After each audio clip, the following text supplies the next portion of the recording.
Hello everyone. आज हम इस वीडियो में डिस्कस करने वाले हैं कि पपीते की खेती कैसे करें। आखिर एक आदमी पपीते की खेती करके कितना कमा सकता है, कितना अर्निंग कर सकता है और पपीते की खेती ही क्यों करें।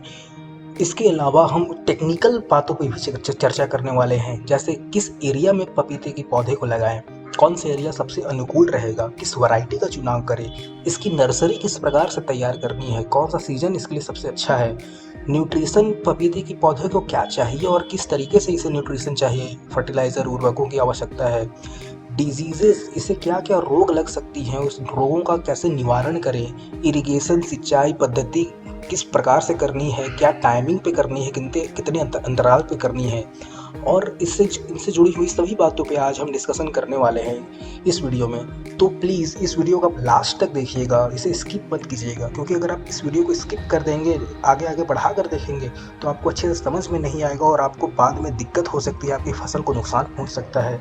तो इस वीडियो को लास्ट तक देखें और स्किप मत कीजिएगा प्लीज़। तो चलिए शुरू करते हैं। तो आखिर हम पपीते की खेती ही क्यों करें? आखिर पपीता में ऐसा क्या खास बात है कि इसकी खेती करने से किसानों को सबसे ज़्यादा लाभ होगा? देखिए, पपीता हमारे सेहत स्वास्थ्य के लिए, हमारे हेल्थ के लिए बहुत ही अच्छा फल है ना? इस बात को तो कोई झुठला नहीं सकता। ये बहुत ही अच्छा फल है, इसमें भरपूर मात्रा में विटामिन, मिनरल्स और अच्छी अच्छी चीज़ें पाई जाती हैं, है ना? तो इस वजह से पपीता जो है ये हमेशा ही हाई डिमांड में बना रहता है। ऑल ओवर द सीज़न ये एक अच्छे डिमांड में रहता है। इसकी सप्लाई तो रहती है, लेकिन इसकी डिमांड भी लगातार बनी रहती है। और सबसे इम्पॉर्टेंट बात जो कि किसानों को जिस वजह से किसानों को पपीते की खेती करनी चाहिए वो ये है कि इसकी फसल सबसे जल्दी तैयार होती है। इसकी फसल 1 साल में तैयार हो जाती है और ये लगातार आपको 5 से 7 तुड़ाई यानी 5 से 7 बार आप इसकी कटिंग करके बेच सकते हैं। और पपीता एक ऐसा फल है जिसमें कि लगातार फूल भी आते रहते हैं, फल भी लगते रहते हैं और फल पकते भी रहते हैं। इस वजह से कभी भी किसान बैठा नहीं रहेगा, वो हमेशा कुछ न कुछ उसे देता ही रहता है। तो आइए अब हम डिस्कस करते हैं कि एक नॉर्मल फार्मर आखिर मिनिमम कितना अर्निंग कर सकता है पपीते की खेती से। तो हम अज्यूम करके करके चलते हैं कि वो प्रति एकड़ 1000 प्लांट्स लगाएगा, 1000 प्लांट्स लगाएगा और मान के चलते हैं 15 किलो पर प्लांट के हिसाब से टोटल प्रोडक्शन 15,000 किलो होता है, 15 टन। ठीक, इस साल आप मानेंगे नहीं, पपीते का रेट 40-40, 50-50 रुपए उठा है मंडियों से। मंडी से, जी हाँ, आज़ादपुर मंडी की मैं बात कर रहा हूँ, दिल्ली में जो है, वहाँ पे पपीते की रेट इस साल रही है 40 से 50 रुपए पर किलो मंडी में। ठीक है, तो हम सबसे मिनिमम मतलब कि वर्स्ट के सिनेरियो लेके चलते हैं कि 15 रुपए किलो आपका पपीता बिकता है मंडी में। ठीक, तो 15,000 किलो यानी 15 टन इंटू 15, 2,25,000 रुपये आपका एक तुड़ाई से होता है, एक कटिंग से। ठीक है, और आप एक बार जब पपीते का पेड़ लगाएंगे तो उसके बाद आप 5 से 7 कटिंग तो करेंगे ही करेंगे। 7 छोड़ दीजिए, 6 छोड़ दीजिए, हम मिनिमम 5 कटिंग लेके चलते हैं। तो 5 गुणे 2,25,000 इक्वल टू 11,25,000 रुपये होते हैं। ये हमारी सेल्स की बात हुई, यानी हम इतना बेचेंगे। अब हम इसमें से घटा लेते हैं लागत को। ठीक है, तो चलिए अब हम इसमें से सब्ट्रैक्ट कर देते हैं लागत को, यानी कि आखिर हमारे तरफ से कॉस्ट कितना लगेगा। देखिए, शुरू में पपीता थोड़ा बहुत गलता है, सड़ता है, ठीक है, उसकी वो अच्छे से बढ़ नहीं पाता, तो हम खरीदेंगे 1200 प्लांट्स। 1200 प्लांट्स में से 1000 प्लांट्स सर्वाइव करेंगे, तो हम मान के चलते हैं कि हम 1200 प्लांट्स हमें चाहिए होगी, तो जिसका अमाउंट हमें 30,000 लगेगा ज़्यादा से ज़्यादा। ओके, और अब हमें और क्या चाहिए? फर्टिलाइजर्स एंड मेडिसिन, ये भी जोड़ लेते हैं 40,000 रुपये। लेबर कॉस्ट यानी कि तोड़ाई का हम लोग ले लेते हैं, वो भी 40,000 रुपये। तो टोटल हमारा ज़्यादा से ज़्यादा 1,10,000, 20,000 तक ही जाएगा। तो अब हम नेट प्रॉफिट की बात कर लेते हैं। तो नेट प्रॉफिट होता है सेल्स माइनस कॉस्ट। तो हमें सेल्स आया 11,25,000 रुपये का पूरे फसल के दौरान, और हमारा कॉस्ट पड़ रहा है, हमारा लागत पड़ रहा है 1,10,000। तो हम प्रॉफिट को जोड़ लेते हैं, तो ये आप देख सकते हैं 10,15,000 रुपये का एक मिनिमम, सबसे कम से कम अमाउंट लेकिन ये किसी भी किसान को प्रति एकड़ इतना मुनाफा तो होगा ही होगा। सबसे पहले हम बात करते हैं कि पपीते की खेती के लिए सही क्षेत्र का चुनाव कैसे किया जाए। देखिए, पपीता जो है इसकी जल के प्रति सहनशीलता बहुत ही कम है, इसलिए पपीते की खेती करते समय इस बात का हमेशा ध्यान रखें कि आपके खेत में कभी भी जल जमाव ना हो, खास तौर से बरसात के दिनों में।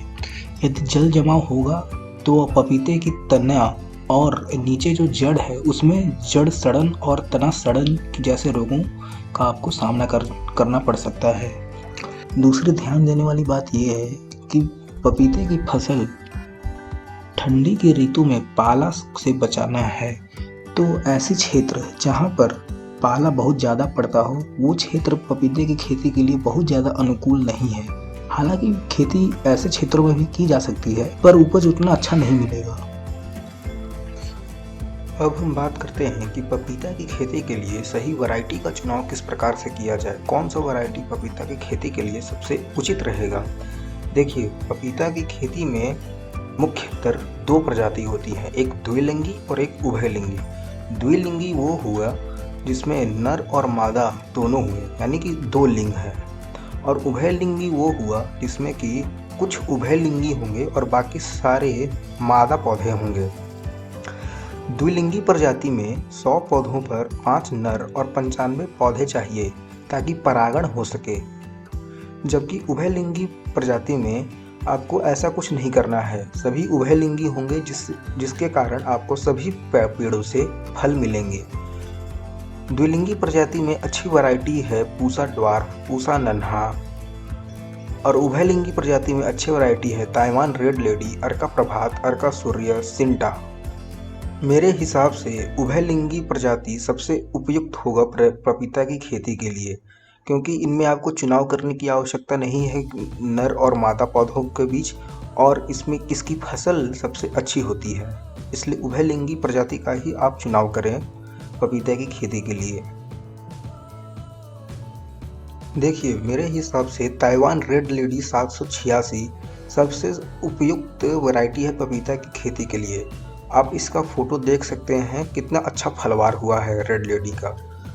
तो यदि आप पपीता की खेती करना चाह रहे हैं तो ताइवान रेड लेडी 786 वैरायटी सबसे उपयुक्त रहेगा आपकी पपीते की खेती के लिए, क्योंकि इसकी सहनशीलता तना सड़न और जड़ सड़न रोगों के प्रति काफ़ी अच्छी है, और ये वैरायटी काफ़ी अच्छा यील्ड देती है, यानी कि काफ़ी अच्छा पैदावार आपको देगी। तो चलिए अब हम बात करते हैं कि नर्सरी किस प्रकार से तैयार किया जाए। देखिए, इसकी नर्सरी 2 सीजन में तैयार होती है, एक 15 फरवरी से मार्च तक के महीने में और दूसरा 15 सितंबर से अक्टूबर तक के महीने में। नर्सरी तैयार करने से पहले आप पपीते की बीज का रोपण कर ले 55 से 60 दिन पहले, ताकि आपको प्लांटेशन करने लायक पौधे तैयार हो जाएं 15 सितंबर से या फिर 15 फरवरी से, और फिर आप इनकी प्रत्यारोपण खेतों में 15 सितंबर में कर दें। मेरे हिसाब से उत्तर भारत के क्षेत्र में 15 सितंबर से प्रत्यारोपण करना खेतों में सबसे सर्वश्रेष्ठ रहेगा, क्योंकि इसमें पाले का समस्या से आपको निवारण मिल जाएगा। जबकि 15 फरवरी में पाला पड़ते रहते हैं, इसलिए 15 फरवरी में इसकी खेती करना उतना उपयुक्त नहीं रहेगा। अब हम बात करते हैं कि कितनी दूरी पर पपीते की पौधे को लगाएं। देखिए, पपीते की जो नन्ही किस्में हैं, जो छोटी ब्रीड्स हैं, जैसे कि पूसा ड्वार्फ, पूसा नन्हा, ऐसे पौधे की लाइन बाई लाइन की दूरी 1.5 बाई 1.5 मीटर और पौध बाई पौध की दूरी 1.5 बाई 1.5 मीटर लगाएं, तो इससे आपको अच्छा पैदावार मिलेगा। और पपीते की लंबी वैरायटी जैसे कि अर्का प्रभात, रेड लेडी, इन प्रकार की ब्रीड्स में 1.8 मीटर और 1.8 मीटर आप लाइन बाई लाइन की दूरी रखें, और पौध बाई पौध की दूरी भी आप 1.8 मीटर और 1.8 मीटर रखें। अब हम बात करते हैं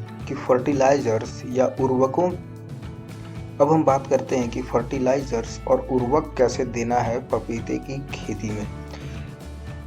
देखिए, क्योंकि इसमें बढ़वार आती रहती है और बढ़वार आने से 70 से 90 दिन के बीच लगातार फूल आना शुरू हो जाते हैं।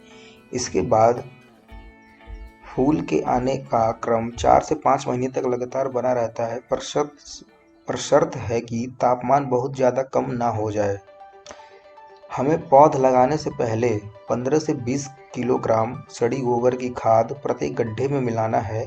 उसके बाद पौध लगने के 2 दिन पहले आप 10 ग्राम यूरिया, 110 ग्राम मुरेटा पोटाश और 140 ग्राम सिंगल सुपर फॉस्फेट को अच्छे से गड्ढे में मिला दें। मिलाने के तुरंत बाद आप थोड़ा सा पानी गड्ढे में डाल दिए ताकि गर्मी निकल जाए। और इस बात का ध्यान रखिए कि प्रत्यारोपण करते समय आप पानी ना डालें, क्योंकि उर्वरकों के कारण गर्मी निकलेगी और आपके उसको क्षति पहुंच सकती है। पौध लगने के 60 दिन बाद उर्वरकों की यही मात्रा यानी कि 10 ग्राम यूरिया, 110 ग्राम मुरेटा पोटाश और 140 ग्राम सिंगल सुपर फॉस्फेट को अच्छे से गड्ढे में मिला दें। उसके 40-40 दिन के बाद यही मात्रा 3 बार डालना है।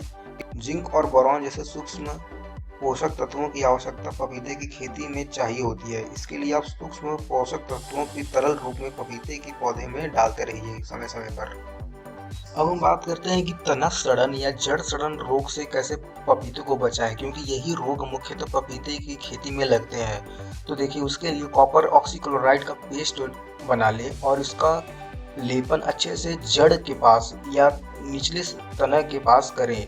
इससे पपीते की खेती में तना सड़न और जड़ सड़न से राहत मिलेगी। दूसरा उपाय है रिडोमिल नाम का एक दवा आता है। इसको 2 ग्राम 1 लीटर पानी में घोलकर जड़ के पास स्प्रे कर दें।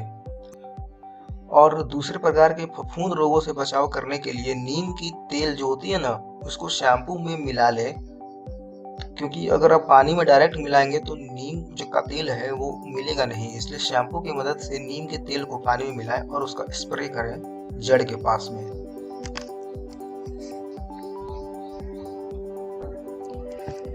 तो चलिए अब हम बात करते हैं कि सिंचाई पद्धति किस प्रकार से होनी चाहिए, इरिगेशन सिस्टम किस प्रकार से होनी चाहिए पपीते की खेती में। तो देखिए, ड्रिप सिस्टम यानी कि टपक सिंचाई पद्धति सबसे उत्तम माना गया है पपीते की खेती के लिए।